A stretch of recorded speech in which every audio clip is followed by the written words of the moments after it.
En esta ocasión, pongo a su consideración el video Verdad histórica de la economía en México. En estos tiempos en que la desinformación campea libremente por las redes sociales, el pensamiento crítico nos sugiere retar la validez de dicha información recurriendo a fuentes confiables de información.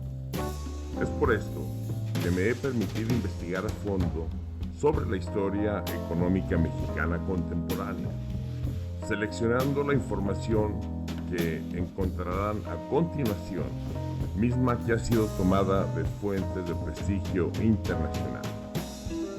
Confío que dicha información les será de utilidad para romper con la cadena perniciosa de la desinformación o los fake news y asimismo les proporcionará información valiosa para la toma de decisión.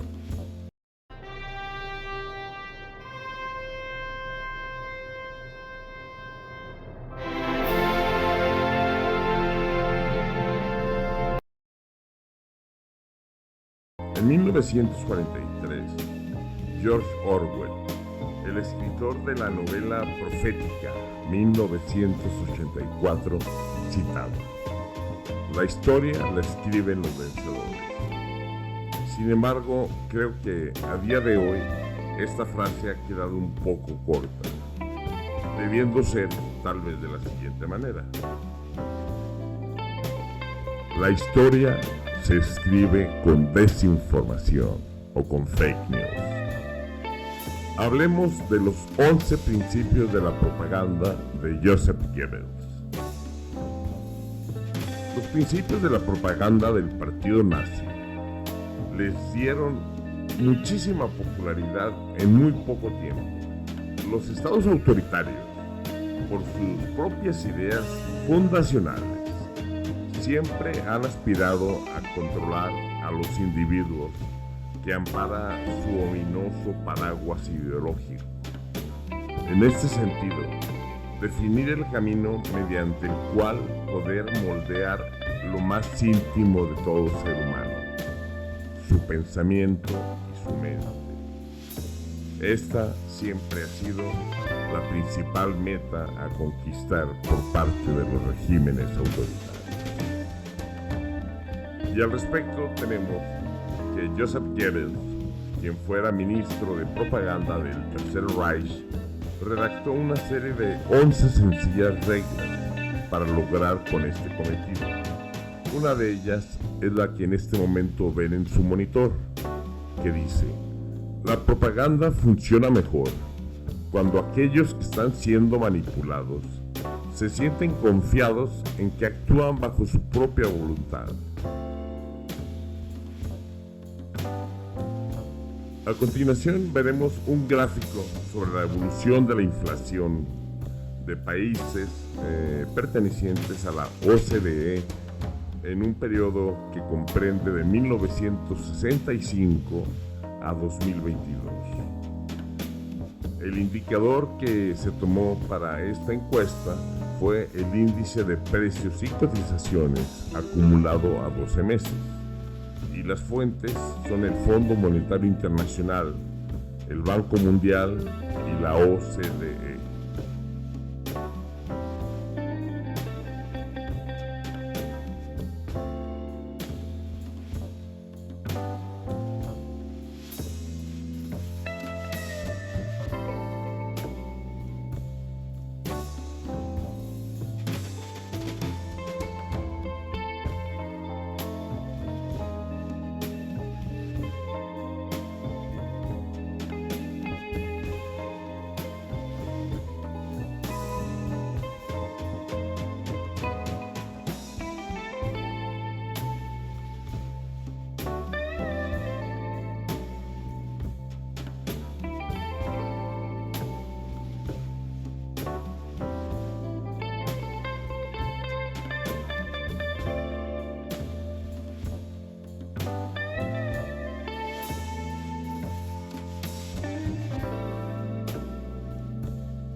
Revisemos ahora la evolución histórica de la devaluación del peso frente al dólar estadounidense.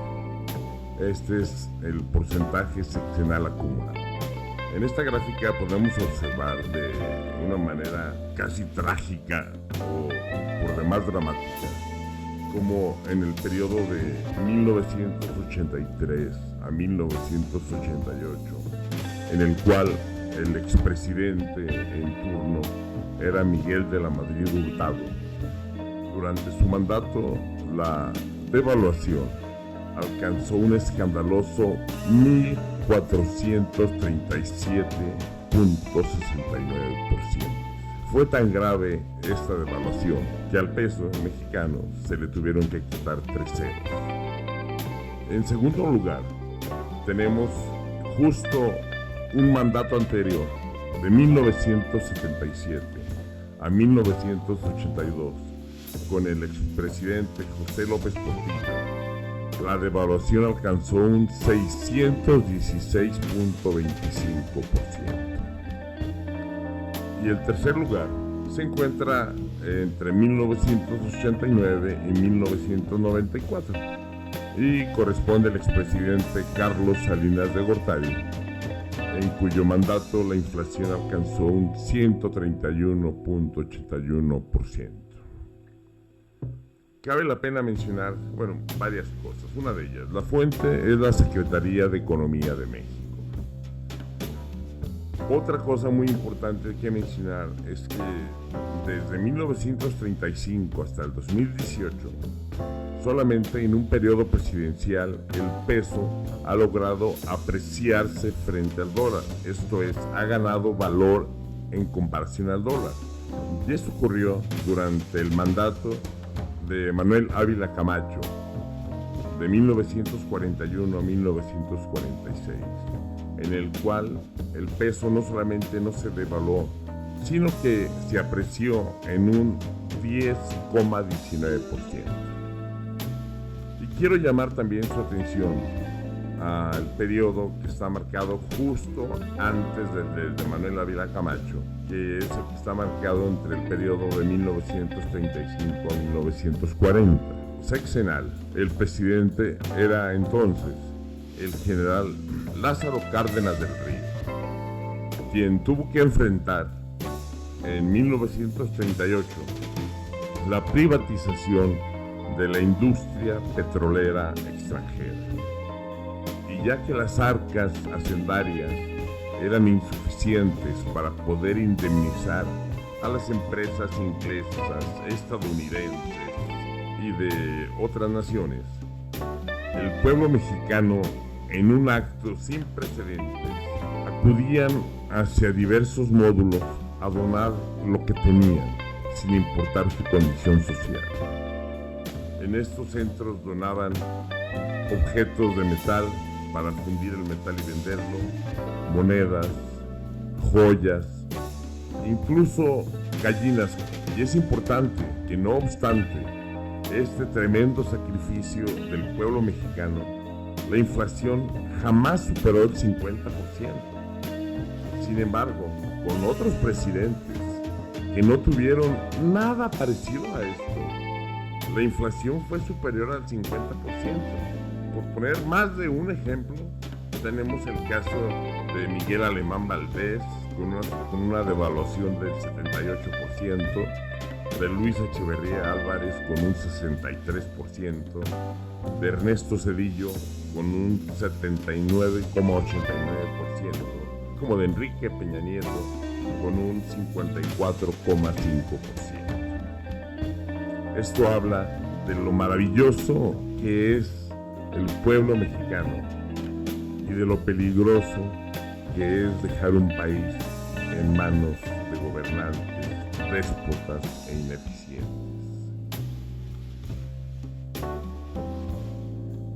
La debilidad histórica del peso frente al dólar estadounidense. Esta es la constante mexicana de toda la historia. Hasta antes de este gráfico, habíamos analizado el comportamiento que se había mantenido en el poder de manera hegemónica el Partido Revolucionario Institucional. Pero cuando finalmente se dieron los primeros indicios de la democracia, accedió un partido de derecha, que es el Partido Acción Nacional, en el cual el primer presidente llegó en 1 de diciembre del año 2000, fue Vicente Fox Quesada. Él inició su periodo con una cotización de 9,41 pesos por $1 y terminó su periodo presidencial con una cotización de 10,99, o sea, realmente mantuvo la paridad en calma. El segundo presidente de extracción panista de derecha fue Felipe Calderón Hinojosa, quien toma posesión el 1 de diciembre de 2006. Al iniciar su periodo, la paridad peso-dólar era de 10 pesos con 99 centavos. Sin embargo, cuando termina su periodo presidencial, la paridad había aumentado a 12 pesos con 94 centavos por dólar. Tenemos a un expresidente de extracción priista, me refiero a Enrique Peña Nieto, quien asumió el poder el 1 de diciembre de 2012 con una cotización de 12,94 pesos, para dejarlo en enero del 2016 $1 fuerte, ya que se requerían de 19 pesos con 10 centavos para adquirir $1. Y seguramente mucha de la gente o muchos de aquellos que con todo derecho pueden simpatizar por la derecha se han de preguntar: ¿y qué pasa con la actual administración? Bueno, veamos qué es lo que sucede. En cuanto a la variación del tipo de cambio respecto al dólar estadounidense, tenemos que del periodo del 30 de noviembre de 2018 al 28 de febrero de 2023, el peso se ha apreciado en comparación al nivel en el cual fue recibido en el 2018 en un 10,1%. Con respecto al dólar, se encuentra en una relación de 18 pesos con 30 centavos, inferior a la que había dejado el anterior presidente, que era de 19 pesos con 10 centavos. La fuente de este gráfico es Bloomberg. Hablemos del salario mínimo en México. La fuente es el CONASAMI y este fue publicado en una revista especializada como es El Economista. Y este nos muestra que el salario mínimo general, en cuanto a su valor nominal en pesos para cada año, ha variado anualmente del 2018, en donde la labor de una jornada diaria, un emolumento o un salario de apenas 88 pesos con 40 centavos, se incrementó un 16% al año siguiente para llegar a 102 pesos con 70 centavos. Posteriormente se incrementa nuevamente ahora en un 20% hasta alcanzar los 123 pesos con 20 centavos.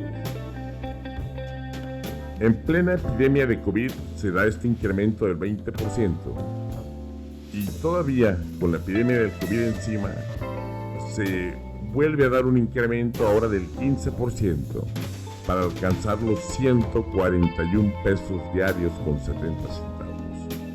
En el 2022 el incremento es del 22% y el salario diario mínimo llega a los 172 pesos con 90 centavos.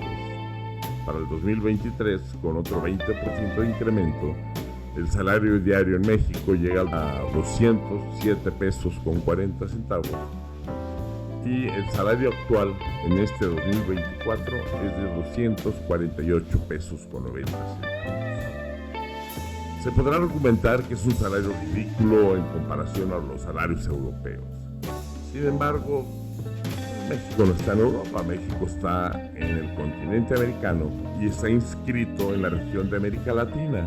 Veamos cómo se comporta en la región de América Latina. La fuente es el Fondo Monetario Internacional y también fue publicado por El Economista. Y esta publicación habla sobre el liderazgo. México encabeza la lista en Latinoamérica con el mayor avance real del salario mínimo en 5 años. Y aquí podemos observar cómo México se encuentra en el top 5 de crecimiento con una variación en porcentaje real del 110 al comparar el 2024 contra el 2018.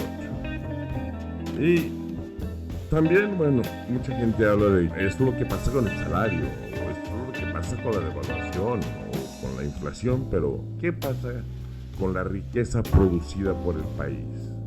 Que en otras palabras, o técnicamente se le llama Producto Interno Bruto.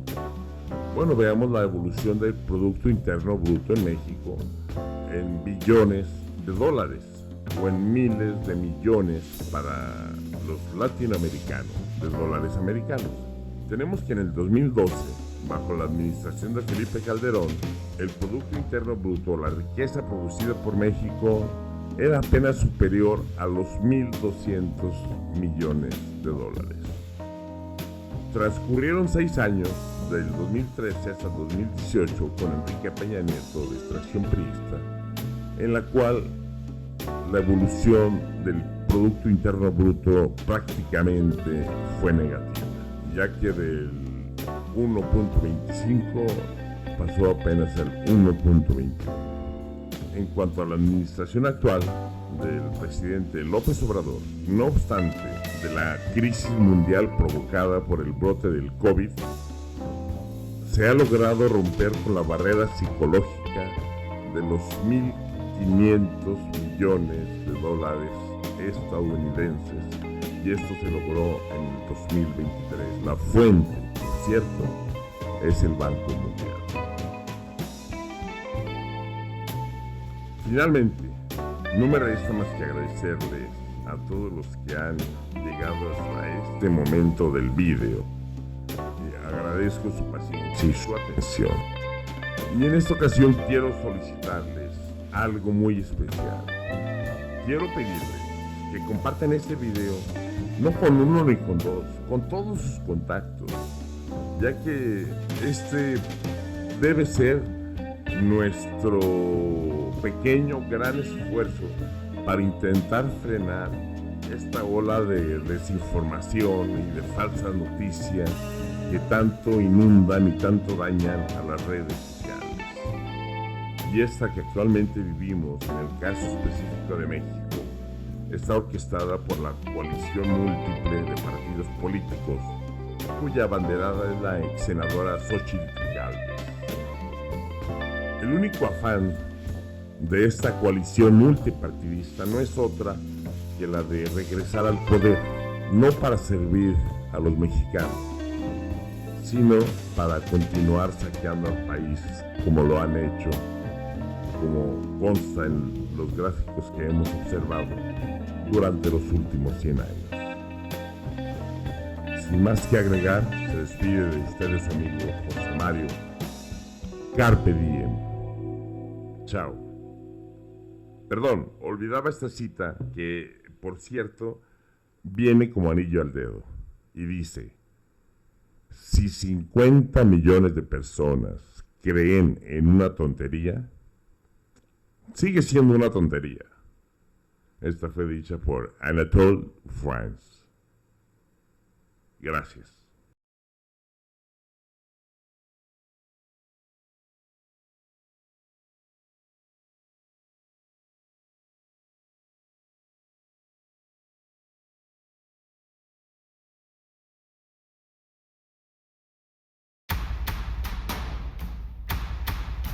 You're blinded by the light.